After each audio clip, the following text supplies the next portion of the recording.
Hey everyone, Andre from CFX Films here, and this is a breakdown of Dead Lab. Now you guys all know what Dead Lab is. If you've been following me for a while, you know that this is one of my most popular games. It's my most downloaded one on GameJolt.com. Love GameJolt, shares so many indie games. It's a great platform for indie developers to upload their games and get honest feedback from real gamers and real players. This is the actual project. I've never actually shown this before. This is the project of Dead Lab. This is literally the main scene. This is what it looks like. And I'm going to break down to you guys how I made it and what everything is actually doing and what's triggering what to show you how I made this game. So if you don't know anything about this, this is a horror first-person shooter. It's not really a survival game. I made this, I guess, 3 or 4 years ago. And it's been improving ever since, but this was the official release, a re-release of it on GameJolt. PewDiePie played it, Markiplier, so many other YouTubers. I actually have over 600 gameplay videos of this, so I'm pretty happy about that, and I'm honored that so many YouTubers enjoyed this and wanted to play it. So the foundation of this, some of the artificial intelligence AI was built off of One Man Army 3D's system that he built a while back. I don't even know when. So I modified his code for that. The player controllers have been heavily modified too. Their foundation, sort of their main class. The main classes have been the same, sort of the flow chart of how everything works, but a lot of the code has been reworked. So I've been working on this. See, there's a lot of codes in here, and a lot of them are custom.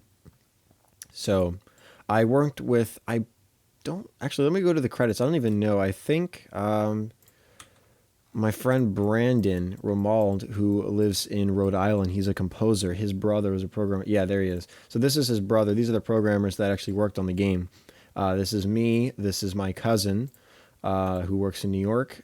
Who's a very talented programmer, and this is Alex Romald, the brother of Brandon, who helped me with a lot of the music for my game Code Black, if you have heard of that. So we're actually going to I'm going to start in the main menu and show you how this was made. So you can see it's not super organized. I wasn't really that great at organizing my projects back then, and I do it very differently now. I have my own effective organizational methods that work. And the cool thing about this game is you can see this little Santa hat right now. These hats are for different versions of the game. I'm going to be releasing the Christmas version. It's annual. So during the month of December, I released the Christmas Dead Lab, which is basically the same as the other Dead Lab, except you can get an extra challenge with the GameJolt API, which is right here. Let's see what else. Yeah, so you'll see Christmas trees around. So don't mind that. Just know them. That's for the Christmas version of the game. And this is a 1.4, version 1.4. That means there's a lot of different versions of this game. So the start, website, credits. My new game, Elite Force, isn't really new anymore, but it was at the time of this release. So this basically triggers, there's a hover script. This is using the old animation tool. This is actually Unity 3.5, by the way. This isn't Unity 4. I could have upgraded it, but by the time Unity 4 came out, I was already working on other projects and Elite Force, so I never really updated this game. Let's go to the main scene and show you how I broke it down. So let's go to the main player. Let's find him in here somewhere. This is cool. I always have the start position because whenever I'm sort of debugging this game, I didn't want to add a fly cam script, so I just decided to actually move the main player, which is right here. But I could shift him around wherever I want, but I have this start position object, so it saves me time. So all I have to do is click F when I select it, so it focuses, select the player, then click Game Object, and then move to View, and it moves into exactly where that object is, and I can move it forward or backward depending on where I want it to be. So let me disable lighting so I can show you sort of how this scene was constructed. This is the opening room. When you wake up, you may recognize it. This camera has a script on it that looks at the player. So just supposed to simulate that guy at the top of the lab outside is actually watching you. There's a toilet. There used to be blood around the toilet, and then I got... it's funny, actually. I realized this toilet doesn't go anywhere. There's literally no pipe here. Yeah. So I got complaints saying people were joking around saying they don't even want to know what happened. It used to look like this. It was actually kind of funny. So yeah, so I just moved it to the sink. If I play this scene, there you go. You can see. Oh, let me see if I can. It's not really. Oh no. There you go. I gotta stop it. There you go. I'll pause it for a second. So you can see I have running water here. And what else do I got? This is actually it's the player's arm. Let me stop it. So this is the little fade edge. This is just so the edges of the screen are dark, and and I can adjust it with animation because I have a lot of animations attached to the camera. The sway, where is it? Main camera has, I don't even know where it is. I'm not quite sure. Explosion, flashlight, burnout, but I have all the arms, which have their own separate animations. There you go, there's 3. There's a couple more. The weapon, there's so many here. Heavily modified off of One Man Army's older animations. I basically practically redid a lot of them. Yeah, I mean, this is just constructed like any other scene. I had to redo the doors. I actually modeled, I think I modeled about 90% of this. I think the only thing I didn't do is the AI models and the weapons. My brother made the weapons. So this hallway, I love turning on the light and seeing exactly how I lit this. This is light mapped, so this is not real time. That's for performance. So you can play this in the web player. The rats run by. There is a trigger here. Let me see if I can find the trigger. Rats Collider. So as soon as you run into this object, it triggers the animation for these rats to run by the screen, which actually ends up looking kind of cool. There's another one here that makes this bar that's waiting to fall, and there's a spark 2 in here. There are sparks falling. There's steam shooting out of there. There's a Santa hat. Don't worry about that. I have these clipboards hid around the map too. So you can collect 5, and each one of them contains a log. So you can read about what happened in the lab. And once you pick up these crates that have physics properties attached to them, you can stack them, jump through this hole. Yep, there's another Christmas tree. Jump up in this vent, and then when you fall in here, this is the star of the show, this room. This is the main room. And I'm going to have a screenshot right now showing what the original prototype looked like. And not many people have seen it, but I think it looks really cool. I actually recorded a video of it, and I was going to upload it to this channel, but something happened to the file, and it just wasn't really looking right. So I ended up ditching it. But I'm going to show you a screenshot now anyway, or the one that was just up. So yeah, you can see how these things are all falling. Explosive barrels. I have these little spiders that are hanging up there. This is shotgun shells that you can pick up for the shotgun.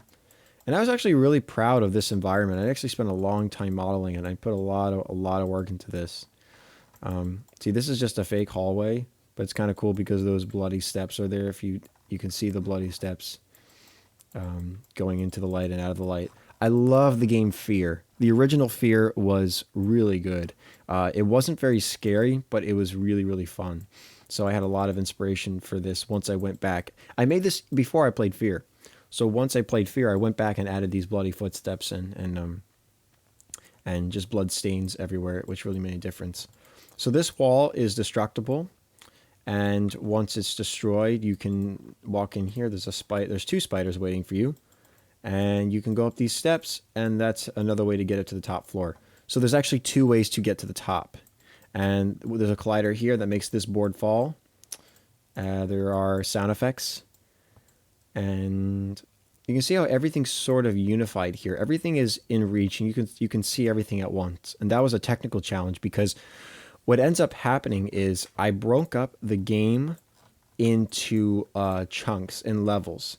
So by that I mean there is the new is this new rooms? I guess. Man, look at all these props. Look how many props that is. That's so many objects everywhere.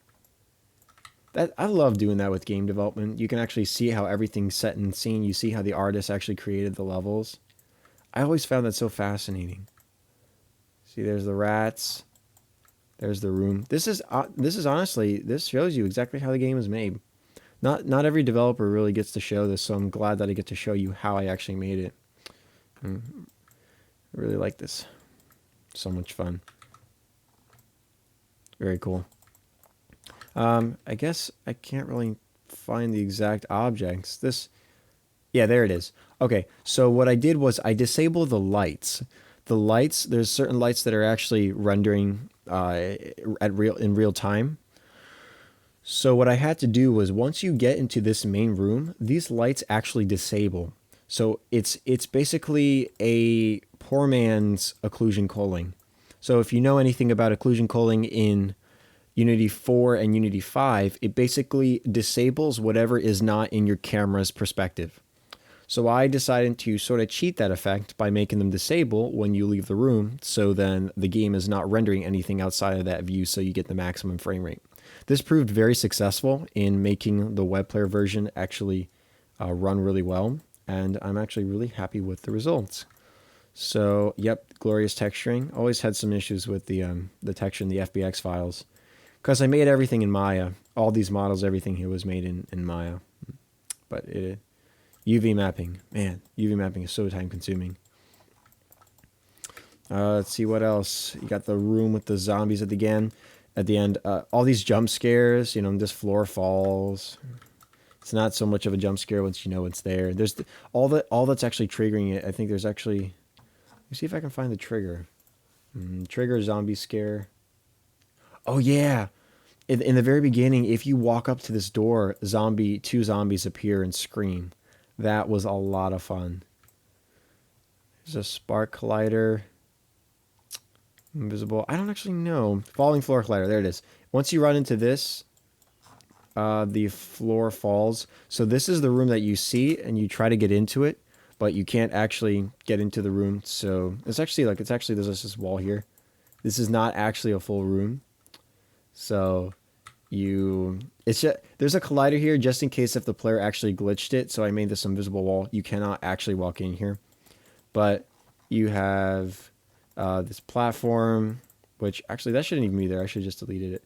But if any player actually jumps over here and gets to this room, it's actually kind of funny because there is nothing here. It's literally a broken room. So this sort of looks like, this is what those glitched levels look like in games. Yeah, so the floor falls and you drop down here. You go into the zombie room where all the zombies attack you. I was originally going to add a boss fight. That was in my intentions completely. I really wanted to, but I also really wanted to release the game, and I had too many other projects going on. So I ended up just having the cutscene, the cliffhanger cutscene where the giant spider drops down. I've thought about a lot going back and adding that boss fight because that would have really completed the experience. So I know that is something that I regret about this game, but I'm really happy with the way people received it anyway. And that is a very brief and very rushed through breakdown of this game. Sorry guys if you wanted to see more. I mean, if you have any questions about specifically how I made this, feel free to let me know in the comments, because I'll explain how I made this if you guys want some advice on how to organize your games. Don't follow my example here, but in the future with Elite Force, I did much better, and my mobile games now are also very organized and are programmed very efficiently. So, but I'll let you guys know about how I did this if you really want to. Just comment below. So thanks guys for watching. Like I said, this is Dead Lab. This is a breakdown. If you want to play the game, the link is in the description below. The game's on GameJolt. It's free. Mac, PC, 64-bit, 32-bit. Every version, it's there. Sorry, Linux, you don't get it. But when I can make it for Linux, I will release it on Linux. So thanks, guys, for watching. I hope you enjoyed this, and I will see you next time.